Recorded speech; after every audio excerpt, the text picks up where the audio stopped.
नमस्कार साथियों, आपका आपके अपने YouTube channel GK by Surendra पर स्वागत है। इस वीडियो में हम हरियाणा राज्य की भौगोलिक संरचना का प्रैक्टिस सेट नंबर 2 लगाएंगे। क्वेश्चन नंबर फर्स्ट है, अरावली पर्वत श्रृंखला के उत्तर पश्चिमी छोर में एकमात्र विलुप्त ज्वालामुखी का नाम क्या है? ज्वालामुखी का नाम बताना है साथियों। तो इसका आएगा भाई दोषी की जो पहाड़ियाँ हैं, ठीक है जी, वहाँ पर जो ज्वालामुखी है वो है भाई। तो इसका आएगा साथियों D is the correct answer. Haryana सीमा में थार रेगिस्तान की उपस्थिति के कारण क्या होता है? तो इसका आएगा साथियों रेत प्रवासन, ठीक है जी, B is the correct answer. कौन सी पर्वत श्रेणी हरियाणा के दक्षिण हिस्से में स्थित है? अरावली, शिवालिक, पंचकूला या महेंद्रगढ़ का टीला? तो इसका आएगा साथियों अरावली पर्वत श्रेणी जो है वो हरियाणा के दक्षिणी हिस्से में है भाई, ए आएगा। यमुना नदी यमुनानगर से फरीदाबाद तक बाढ़ के मैदान बनाती है। ये मैदान दो भागों में बटे हैं। उच्चतम भाग को क्या कहा जाता है? उच्चतम भाग को क्या कहते हैं साथियों? बांगर कहते हैं। तो इसका आएगा जी D is the correct answer. Ghaggar नदी द्वारा बनाए गए बाढ़ के मैदान क्या कहलाते हैं? बताइए भाई। इसका आएगा जी डी, नेल्ली कहते हैं जिनको, ठीक है जी, D is the correct answer.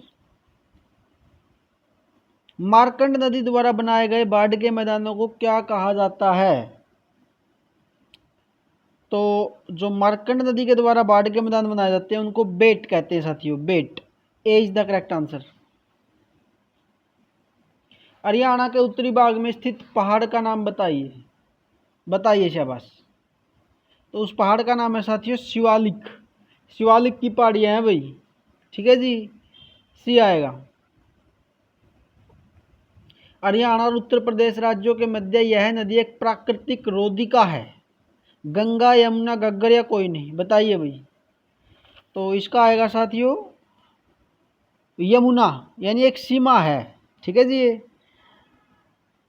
इनमें से कौन सा हरियाणा के पूर्व भाग में स्थित है? बताइए भाई। तो जो बाढ़ का मैदान है साथियों वो हरियाणा के पूर्व भाग में है, ए आएगा जिसका। हरियाणा में शिवालिक पर्वत की ऊंचाई बतानी है साथियों। शिवालिक पर्वत की कितनी है? बिल्कुल इजी क्वेश्चन है, स्टेनो में आया हुआ क्वेश्चन है भाई। तो इसका आएगा साथियों 900 से 2300 मीटर है भाई। कितनी आएगा? 900 से 2300, C is the correct answer. Haryana में अरावली पर्वत की ऊंचाई, अभी अरावली पर्वत की ऊंचाई बतानी है भाई। तो इसका आएगा साथियों 200 से 500 मीटर है भाई, ठीक है जी, ये भी स्टेनो में आया हुआ क्वेश्चन है। देश की कुल भूमि क्षेत्रफल में हरियाणा का कितना % हिस्सा है? यानी कि देश की कुल भूमि क्षेत्रफल में हरियाणा का कंट्रीब्यूशन बताना है कितना है। तो इसका आएगा साथियों ए 1.34% है भाई। दिल्ली हरियाणा से कितनी तरफ से गिरी हुई है? तो इसका आएगा साथियों 3 तरफ से गिरी हुई है भाई, C is the correct answer. यानी जो दिल्ली है वो हरियाणा से 3 तरफ से गिरी हुई है। यमुना नदी हरियाणा और उत्तर प्रदेश के बीच कौन सी सीमा है? तो इसका आएगा साथियों पूर्वी सीमा है भाई, C is the correct answer. Aravalli पर्वतमाला हरियाणा के किस भाग में स्थित है? ये बताना। जो अरावली की पहाड़ियां हैं ये हरियाणा के किस भाग में है? तो ये हरियाणा के दक्षिण भाग में है साथियों। बिल्कुल इजी क्वेश्चन है ये, ठीक है जी।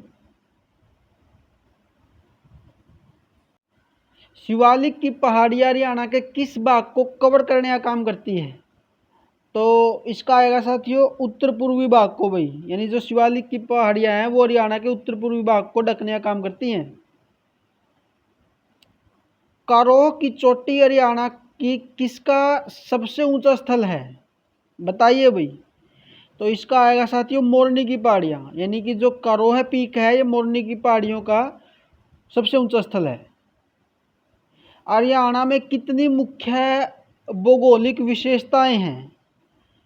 तो इसका आएगा साथियों 4, ठीक है जी, 4 मुख्य भौगोलिक विशेषताएं हरियाणा की भाई। हरियाणा राज्य में किस जिले को क्षेत्रफल के हिसाब से सबसे छोटा माना जाता है भाई? तो इसका आएगा साथियों फरीदाबाद भाई। ठीक है जी, एक क्षेत्र एरिया के हिसाब से सबसे छोटा एरिया है भाई आपका, सबसे छोटा ज़िला है फरीदाबाद। हरियाणा में किस जिले में मोरनी पहाड़ियाँ स्थित हैं? बिल्कुल इजी क्वेश्चन है साथियों, बताइए। तो इसका आएगा साथियों पंचकुला। पंचकुला में है भाई मोरनी की पहाड़ियाँ। A is the correct answer.